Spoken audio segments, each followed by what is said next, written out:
Campus Bordeaux. 波尔多校园 10h sur Radio Campus Bordeaux, merci d'être avec nous. C'est comme tous les jeudis, l'heure d'accueillir Thierry qui va nous parler d'un monde parfait, un monde où les multinationales ne font que des choses bien pour la planète et où il se passe des choses tout à fait normales dans les EHPAD. Bonjour à tous, joie et paix sur vous, chers habitants de notre monde parfait. Nous ne sommes pas le jeudi 8 octobre, mais bien le lundi 2 du 11e mois de notre année parfaite de 13 mois. Et c'est le 700e jour d'affilée où il y a au moins un incendie sur un continent de notre globe. Oui, ça fait maintenant 2 ans que la planète brûle littéralement sous nos yeux, et on ne peut qu'applaudir cet effort combiné du Brésil, de la Californie, de l'Australie et de la Sibérie pour fertiliser leur pauvre sol à l'aide des cendres de nos forêts primordiales. Saluons cette belle prise d'initiative. Mais je ne suis pas là pour parler méthode d'agriculture, entrons plutôt dans le thème hebdomadaire. Après avoir parlé de mon sujet préféré, les bébés morts, la semaine dernière, cette semaine je vous emmène à l'autre extrémité du grand spectre de l'existence, la fin de vie, pour enfin répondre à une question métaphysique qui taraude l'humanité. Une question qui nous a tous hantés durant des nuits, depuis qu'on a l'âge de s'interroger intelligemment en fait. Cette question, bien sûr, c'est: comment engranger du profit et défiscaliser ses impôts en investissant dans une LMNP ou un microbic? Soit en français, comment dégager un max de thunes sur le dos de tous ces humains en fin de série, voire carrément hors service, communément appelés les vieux. Et oui, avant les personnes âgées n'étaient qu'une perte de temps, un gain de maux de tête, bref, une dépense. Mais désormais, grâce aux EHPAD, ils peuvent vous aider à gagner de l'argent, et sans que vous ayez à les faire travailler ces feignants. Mais qu'est-ce qu'un EHPAD ? Eh bien déjà, c'est un sigle qui veut dire établissement hospitalier à profit engrangé sur les personnes âgées dépendantes. Mais surtout, c'est le meilleur plan d'investissement du pays. Tout est détaillé sur le site internet epepad.com, tenu par un cabinet de gestion du patrimoine, ce qui est quand même un bon signe pour la santé des personnes âgées. On y saisit vite tous les avantages à acheter des chambres en location gérée. Mais de quel genre d'avantages s'agit-il ? Eh bien voici quelques chiffres tirés du site officiel pour vous détailler tout ça. Déjà, vous avez jusqu'à 300 000 € de baisse d'impôts étalés sur 9 ans, soit environ 3 cas par mois. C'est pas grand chose, mais ça fait de l'argent de poche aux gamins. C'est un marché qui est contrôlé par l'État, donc il n'y a rien à gérer, on peut blâmer la fonction publique en cas de pépin. C'est un achat en tant que professionnel, donc on peut récupérer la TVA si on est un petit peu roublard. C'est un bail commercial et non pas de particulier à particulier, donc le risque est porté par l'établissement lui-même. C'est-à-dire que l'établissement doit vous garantir un loyer fixe sans période vacante pendant 12 ans. K'tching ! C'est une rentabilité très attractive, entre 4,5 et 6% de rentabilité. K'tching, k'tching ! Vous voyez tout cet argent là ? Bon, je parle d'établissement, mais le terme plus correct serait gestionnaire, ou encore mieux, mon préféré, exploitant. Pour les EHPAD privés, l'exploitant c'est un grand groupe comme Coriandre, Orpédal ou Demi-Dépression. Un classement des meilleurs exploitants est disponible sur le site. Bon, le classement est uniquement basé sur le nombre de lits disponibles, mais bon, est-ce qu'on a vraiment besoin de se polluer avec d'autres données, comme le confort de vie par exemple ? Je ne pense pas, non. Vous vous posez encore des questions, heureusement je lis dans votre esprit et je vais y répondre. Mais comment une chambre pour vieux ça peut rapporter autant ? Ah, ça c'est facile, le loyer il est à peu près entre 3 000 et 5 000 € par mois. Bon, ok, c'est supérieur au double de la retraite moyenne, mais on sait que bien que les vieux ils ont plein d'économies cachées. Au pire, on peut toujours vendre leur maison, elle sert plus à rien. Et puis la famille peut mettre un petit billet aussi, parce que c'est déjà bien assez fatigant de s'occuper des gosses entre le boulot et Netflix, hein. Mais 4 000 € par mois, est-ce que c'est bien suffisant pour couvrir toutes les dépenses du patient ? Et là se trouve toute la beauté de la chose, l'État ajoute 1 600 € par mois par personne pour payer le personnel soignant, les médicaments, les couches. Donc en théorie, les 4 000 € payés par les exploités peuvent être du bénéfice pur pour l'exploitant. Mais d'où viennent ces subventions de l'État ? Alors le privé reçoit 4 milliards d'euros, qui provient de la Sécu et de la journée de solidarité. Ça veut dire qu'en plus de nous filer toutes les économies familiales, les pigeons nous offrent aussi les recettes d'une journée de travail et une bonne partie de leurs impôts. Et comment l'exploitant peut-il garantir un loyer régulier pendant 12 mois ?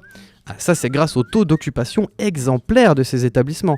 En effet, les directeurs d'agence reçoivent une prime de 500 € par mois lorsque le taux d'occupation est supérieur à 99%. Donc bon, sur des établissements d'une centaine de personnes, ça laisse pas beaucoup de chambres libres, hein.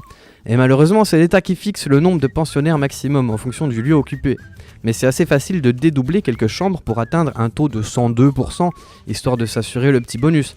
Et en plus, les chambres, elles sont payées quelques jours supplémentaires après que l'ancien occupant soit arrivé à date de péremption. Mais si aucune famille n'est là pour venir chercher les affaires, vous pouvez directement mettre un petit nouveau dans un lit qui est encore chaud et recevoir double loyer pendant quelques jours. Quelle aubaine! Et si l'argent viendrait quand même à manquer, c'est toujours possible de faire de l'accueil de jour. Alors oui, normalement pour l'accueil de jour, faut une autorisation de l'État, du personnel en plus, un bâtiment séparé. Mais bon, si on appelle ça genre restauration, animation et qu'on est assez discret, ça passe. Et en plus, vu la demande pour l'accueil de jour, personne va se plaindre. On leur rend service encore une fois, on est là pour rendre service. Voilà, je crois que vous avez plus de questions, on va pouvoir... Quoi, pardon? Il reste une question. Est-ce que la recherche de rentabilité ne nuit pas au confort des résidents? Alors non, déjà. Grâce à un équilibre finement régulé, l'État réduit le nombre de postes d'aides-soignantes et les exploitants n'ont plus qu'à organiser efficacement l'emploi du temps pour les exploiter du mieux possible. C'est mathématique. En gros, si une aide-soignante doit nourrir 10 personnes en 2 heures, ça veut dire qu'une dizaine de minutes, c'est bien suffisant pour faire entrée plat dessert à un sans-dent, quitte à tout mixer et lui faire bouffer à la paille. De toute façon, dans le privé, on tourne autour de 4,5 € par jour pour nourrir un seul résident. Donc c'est pas très grave de mixer le poisson le moins cher du monde avec une purée en flocons au lait dilué et une soupe au cubord, hein. C'est pas vraiment important de bien manger quand on paye que 100 balles par jour. Puis avec un tiers de malnutrition dans ces établissements, ça augmente le turnover. Et ça c'est flex, ça c'est Startup Nation. Mais l'organisation elle va encore plus loin. On peut chronométrer les douches, la toilette du matin, le coucher. Et d'ailleurs, après le coucher, tiens, parlons-en, tout le monde dort après le coucher. Et est-ce qu'on a vraiment besoin de mettre plus de 2 aides-soignantes pour 100 personnes la nuit? Non, elles vont bien se débrouiller. Même si les patients peuvent parfois déambuler par dizaines, elles vont bien se démerder, c'est leur taf, qu'on les applaudisse quand elles font pas grève. Bon, je dis elles parce que le métier est à 93% féminin. Si on embauche trop de mecs, va falloir les augmenter, ce serait dommage. Et aussi, bon, on n'a pas vraiment besoin d'avoir des soignants humanistes quand on a des soignants efficaces et rentables. On peut limiter le nombre de couches hygiéniques distribuées par jour, par exemple, pour être sûr qu'elles soient pleines depuis plusieurs heures quand on les change. Et ça, c'est anti-gaspi. Ça a beau être des couches bas de gamme et inadaptées, ça marche, même si ça peut arriver qu'un patient les retire dans la nuit et dorme dans son coulis de Nesquik, c'est qu'un petit prix à payer pour gagner quelques centaines de milliers d'euros par an sur de l'argent public. De toute façon, ils ont Alzheimer, donc est-ce que c'est vraiment encore des humains? Voilà. J'espère vous avoir convaincu de l'intérêt à investir dans les EHPAD, notamment privés. N'hésitez pas non plus à y placer vos vieux si vous n'avez pas le cœur de les piquer vous-même. On va se quitter sur un petit brin de musette comme au bal d'été avec les Fatal Picards. Merci beaucoup.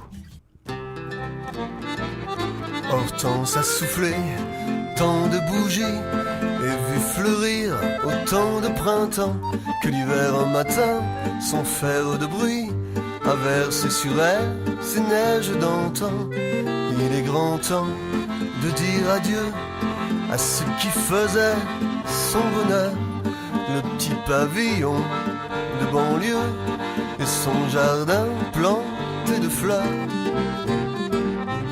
Quant au vin blanc sous les tonnelles qui lui rappellent ses 20 ans, elle chantera avec d'autres vieilles dans cette retraite, loin de nos gens.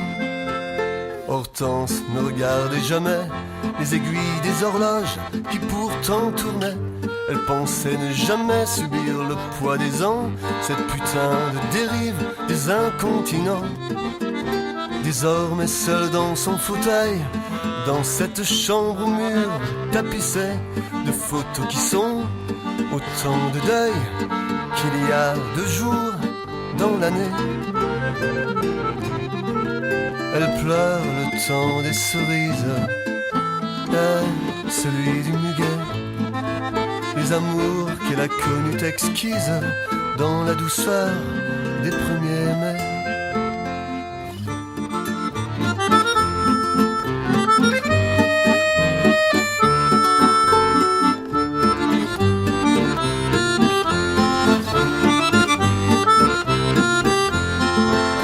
Dimanche est un jour de gloire, la cerise sur le gâteau. Quand sa descendance vient la voir entre 16h et 16h02. C'est pas une famille, c'est du malheur en pire. La chair à notaire, la graine de mafieux, attendant l'héritage et ce dernier soupir qui donnera le signal de ce bonheur honteux. Quand elle aura gagné ses ailes, qu'importe qu'elle mène au paradis, la seule chose qu'elle demande pour elle, c'est de ne jamais revoir ces pourris qui lui pavillon de banlieue et du jardin planté de fleurs n'ont rien trouvé à faire de mieux qu'une aire de jeu pour promoteur.